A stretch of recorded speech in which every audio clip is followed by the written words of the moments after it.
And you're still on to Business Daily on Trust TV.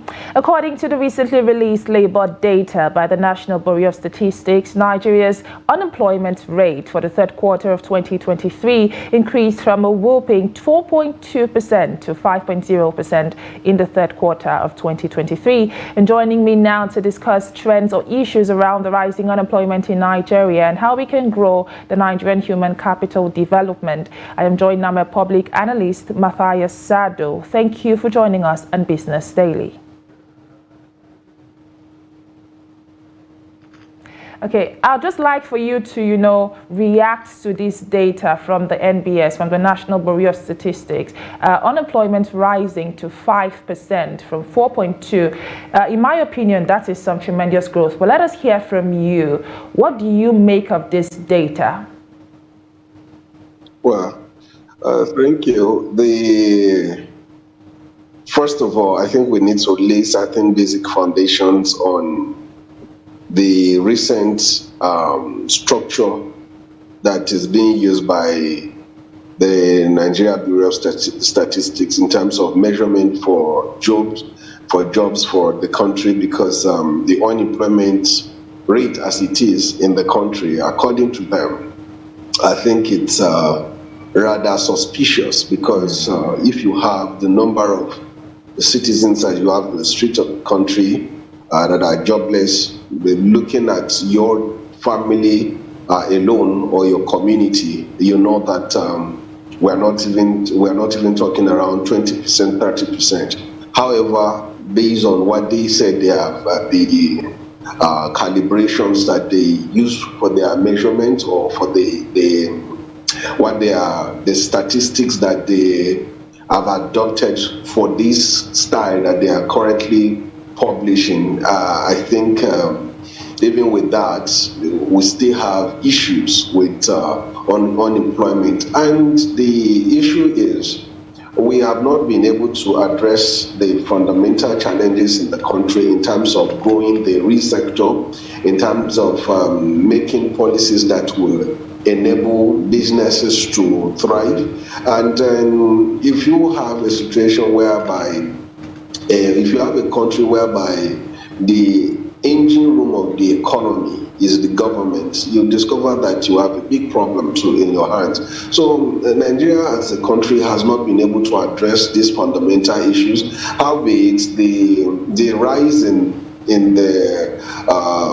based on their own data, based on their own statistics, or based on their own metrics that they are using to measure these things at the moment, that it has risen from 2.4 to 4 point something percent, 5% at the moment. I think it's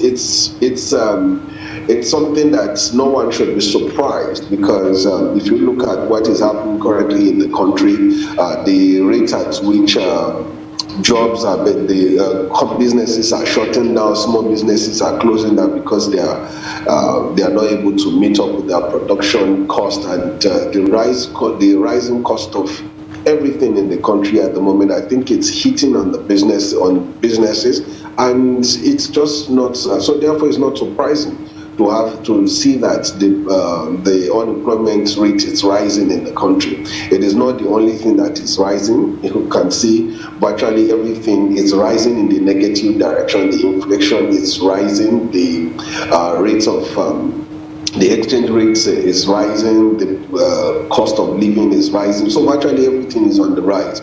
Until the government is able to address some of the key fundamental things, I think we won't be able to make any reasonable progress in terms of creating jobs for our people. Okay, shortly we will touch on, having the right business environment and the right policies in place. But let's take a look again at the data released from the NBS that showed that 87% of Nigerians within the working age bracket do not have, traditional salaried positions. And this goes to show how much how resilient the Nigerian people are. But I'd like for you to speak as to the self-employment trend within Nigerian youths now, away from the traditional white-collar jobs.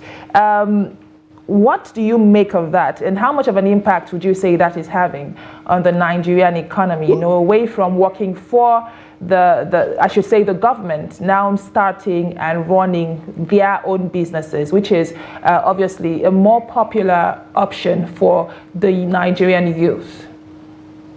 All right. So in every society, the job structure is divided into three. So you have the government that creates its own employment. You have the corporate society, like the rail sector, the corporate society, and then you have the small businesses.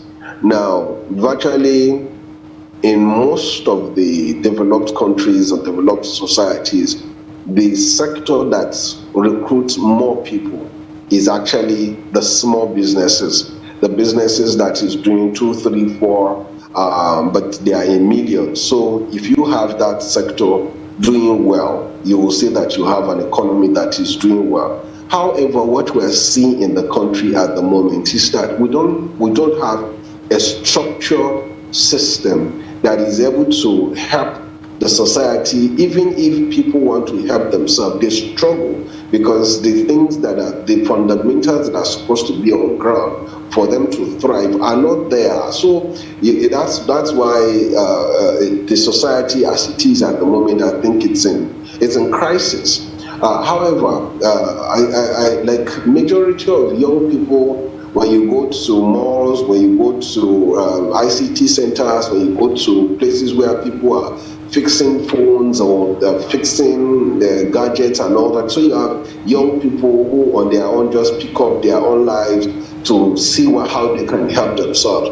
So this is what you see running the economy at the moment. I think this is what you see stabilizing the economy in a way that is adding some kind of support because of the creative approach that Nigerians have taken for themselves, just like we have in every home.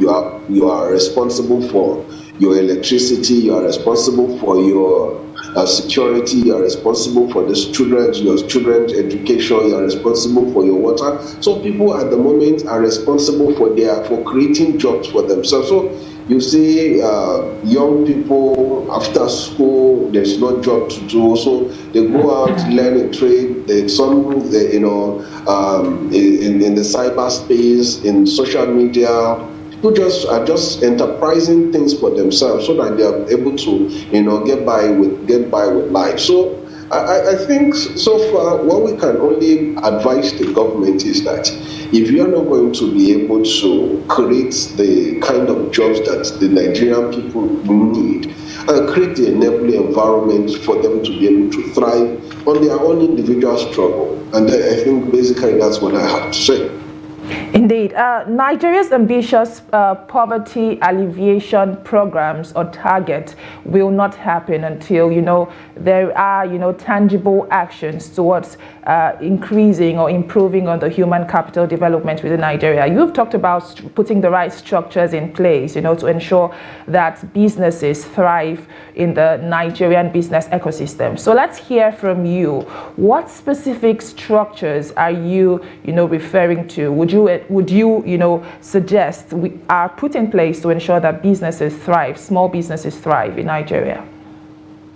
Well, I think there was this program that was being headed by the former vice president in terms of creating the enabling environment for businesses. And it's encapsulated a lot of things, a lot of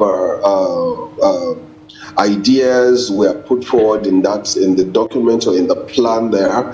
The business environment in the country is not friendly.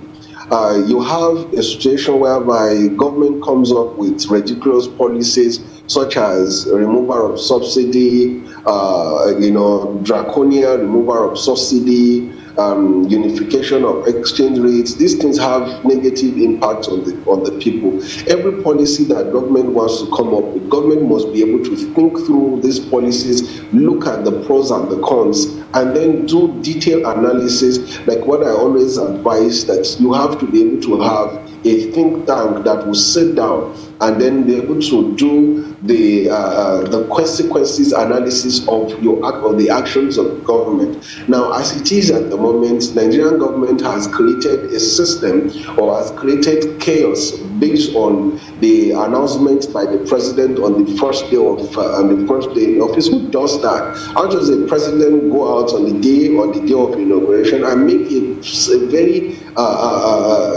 important policy statement such as the subsidy is gone? These are the things. These are some of the things that government have not been able to address properly. You don't sit down and make such kind of pronouncement and expect things to go the way you want them to go. So I think if the government is able to create a system whereby people can just address these issues on their own, and I will be able to register for a business. I'll be able to participate in growing a society, in contributing to the government.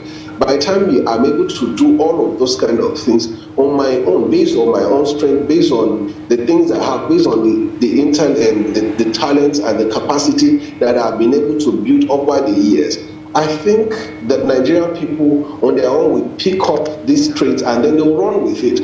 But when government is not creating that enabling environment, the enabling environments could be just the ease of registration of business, a streamlined tax system, so many simple things that government needs to put in place. I think those are the things that I can say until for a proper policy for ease of doing business, there has to be a sitting down on the table. It's not something that I can just pick out on the television. Government have to sit down critically and do the analysis. They have some of the best of brains in the government that have these capacities. I think if the government is able to engage on these people, who will be able to make some kind of progress. Well said. Well said. I came across debates just today, and I'd just like to hear your thoughts on that. And this debate was on the rise of unemployed Nigerians. And of course, I did hear people who were for and against this topic, and some were of the opinion that Nigerian youths are not just unemployed, but are unemployable. But let us hear from you. What is your stance on that? Well, the issue is, if you said Nigerians are unemployable, what created that narrative? What made Nigerians to be unemployable? Are you saying that the Nigerian youth are different from the youth you have in South Africa, the youth you have in America? Look, when Nigerians leave this environment and go to a society where things are working, what's their performance? How do they behave? How do they fare in those environments? So I think those are kind of ridiculous debates that are just unnecessary, or maybe just a distraction. Because for real, you and I, we should be able to dispel such things easily, because whenever you see a Nigerian man walk out of this environment, they go to other places and they are thriving, they are doing very, very well. So why would anyone think that Nigerians are not employable? However, the system in the education system we run in the country needs some kind of rejigging, needs some kind of adjustment. If the system is adjusted in such a way that the peculiarities of the modern day, the peculiarities of today's economy are captured in the teachings that are being carried out in the schools, in developing the human capital. You know, most of the environments where people go to school in Nigeria or outside in developed societies, at the moment it is not so much about learning 2+2 or 4+4 and all that anymore. There are some levels of education that needs to be introduced into our curriculum, and I think it's important that we begin to have these conversations at the moment. Matthias Tsado, thank you for your insight on the topic today. Indeed, Nigerian youth need the right environment to thrive, and the right policies must be put in place. Thank you again for your insight on the topic. Thank you so much. I appreciate it. This is where we say our goodbyes on today's edition of the program Business Daily, coming to you on Trust TV. My name is Chiamaka Enendu. Thank you for watching, and bye for now.